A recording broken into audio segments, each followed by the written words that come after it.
গরুচিটাকে কি খাওয়া যায় না? এই ওষুধটাও বানায়। আপনার আইসা আমাদের চোখ খুলা দিলেন। গরুর খাবার কেন মানুষকে খাওয়াবে? এটা তো ঠিক এটা না। তো 2 নম্বর। হর্স পাওয়ার শরবত, জিনসিন হালুয়া, এমন নানা আকর্ষণীয় নামের আড়ালে কেরানীগঞ্জের একটি আবাসিক বাসায় গড়ে উঠেছে অবৈধ যৌন উত্তেজক তৈরির কারখানা।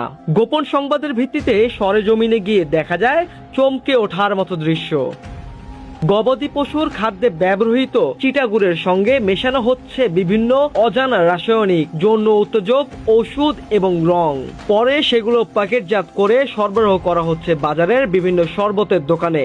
ফলে অজান্তেই এসব ভেজাল পণ্য সেবন করে ভোক্তারা ঝুঁকিতে ফেলছেন নিজেদের স্বাস্থ্য, বাড়ছে নানা জটিল রোগের আশঙ্কা। বানায় আমরা হেসুন দেখি না, হেরা বানিয়ে এদিনে রাখে, এদিনে বলে রাখে, আমরা এই শুধু বানাই, এই বানাই মানে মালিকের ভাই না জানি। এগুলো ঔষধ সব রোগের জন্য। কা জানি না, মালিকের নাম জেগে না, মালিকের নাম জেগে না। চিড়াগুড় এটা তো একমাত্র গরুর খাবার। এটা যদি মানুষকে খায় এটা তো আমাদের ক্ষতি।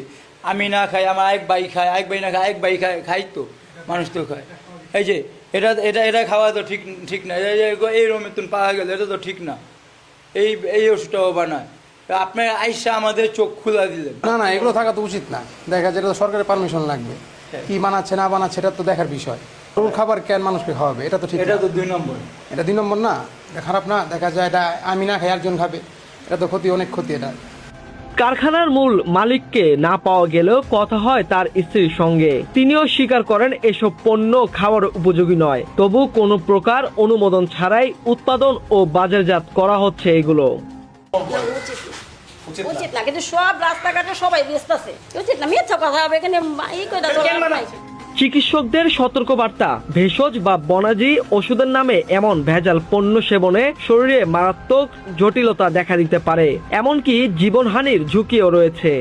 সুস্থ মানুষ যদি এই ধরনের বাজারে হালুয়া নামের এই যৌন উত্তেজক প্রোডাক্টগুলো যদি সেবন করে থাকেন, তার শারীরিকভাবে মারাত্মক ঝুঁকির মধ্যে পড়বে।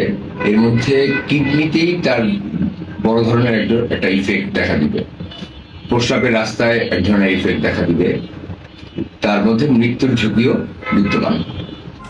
এদিকে কেরানীগঞ্জ উপজেলা প্রশাসন জানিয়েছে ভেজাল বিরোধী অভিযান জোরদার করে এসব অবৈধ কার্যক্রমের বিরুদ্ধে প্রয়োজনীয় ব্যবস্থা নেওয়া হবে।